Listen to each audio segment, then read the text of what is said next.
Hello and welcome to this overview of the at-risk capacity of the AutoScholar Advisor system.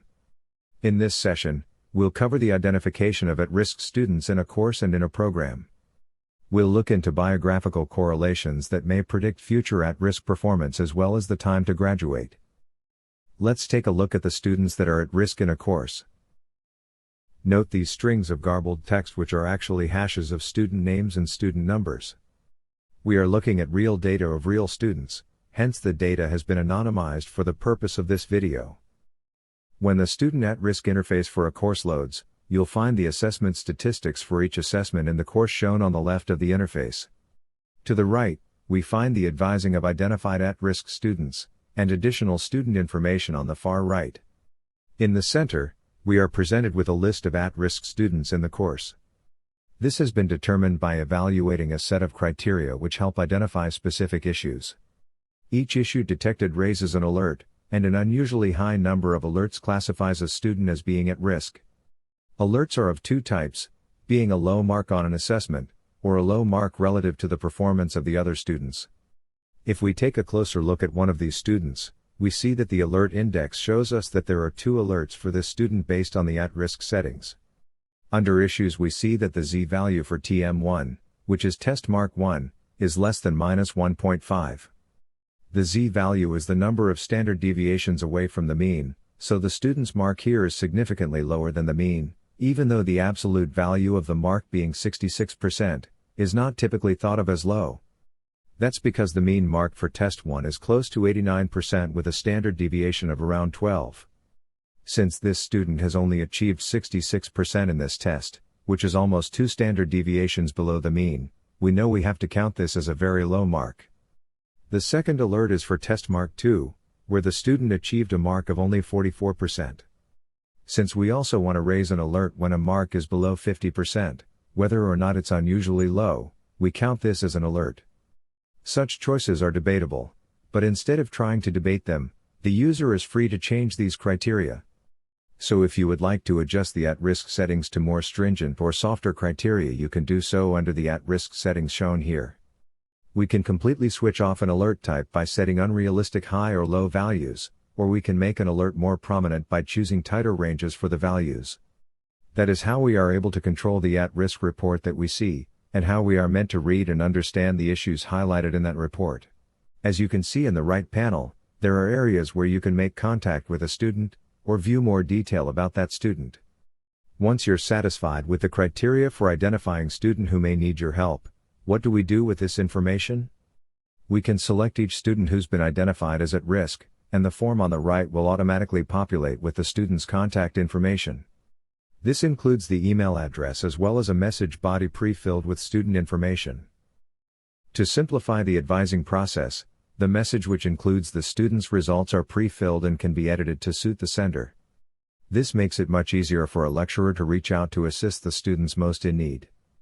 Below the contact form you also find more information about the student which can aid in understanding whether there may be non-academic issues at play.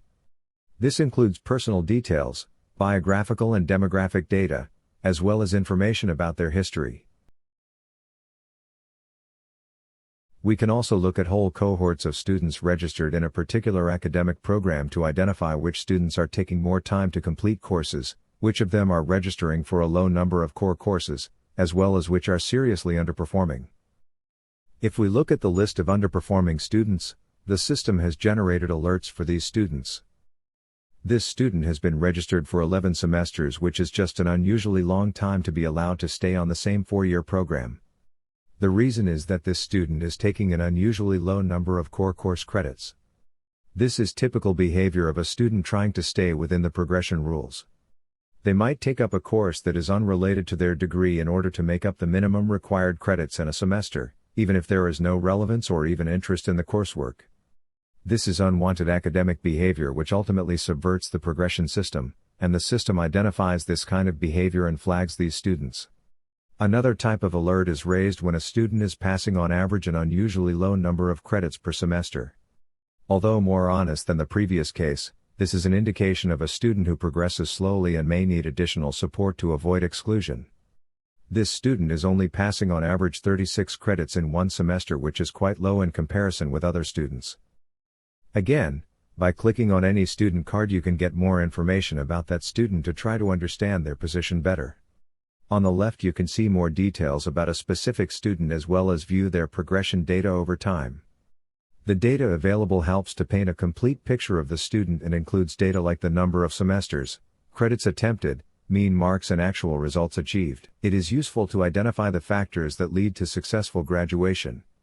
We therefore perform a deeper analysis by looking at the student biographical correlations within these programs in terms of time to graduate. For example, with reference to mean metric points, we can use this graph to view its correlation with the minimum time graduation rate as opposed to no grad rate. This gives us an understanding of the average biographical characteristics of the students and its impact on the performance of the program in terms of the minimum time to graduate and overall graduation rates. We can perform the same type of analysis using any of these variables such as quintile, gender, race and marital status. When a factor is identified as correlating with underperformance, we may understand that differing levels of support are necessary, and hence direct the support to where it is needed most. Furthermore, we can look into correlations about the students who have graduated or not graduated based on a range of biographical data. If we look at gender in terms of male students, there's almost an equal number of students who graduated and did not graduate, which is close to 50%, whereas for female students we have a grad rate of 63%. In terms of quintile, however, you can see that the higher the quintile number, the higher the likelihood of graduating. You can also see at the lower quintiles there's a roughly similar number of graduated and non-graduated students, and then at the higher quintiles there's a larger proportion of students who do graduate. The same analysis can be performed for marital status, language and much more. The time to graduation function gives us the distribution of time spent by students to graduate from an academic program. We can view the proportion of students that are completing in minimum time and those completing in additional time. If we look at the graph, M+0 is the number of minimum time students, M+1 is the number completing in 1 extra year, and M+2 in 2 extra years. The graph shows that of all students who entered in 2013, there are 1,300-odd students that finished in minimum time. We can see that 19% of the students who enrolled in 2013 completed on time, and a further statistic shows that the total percent that graduated in more than 1 year is 29. An important statistic to note is that 52% of students haven't graduated to date, so out of the total number that entered in 2013, more than half of them never graduated. This shows a missed opportunity for graduating more students, and it represents a severe loss in subsidies. This graph and table show more information about time to grad and the proportion of students who have not graduated. It's clearer that we have missed several opportunities for additional income to the institution. We may customize which programs we are considering in the side panel. We can choose different cohorts of students, we can look into particular colleges or faculties, and we can generate series of data that show the change in the metrics over time. At-risk identification is a critical activity that helps us take action before failure becomes imminent. It helps lecturers reach out to students or management to direct resources to where they're most needed.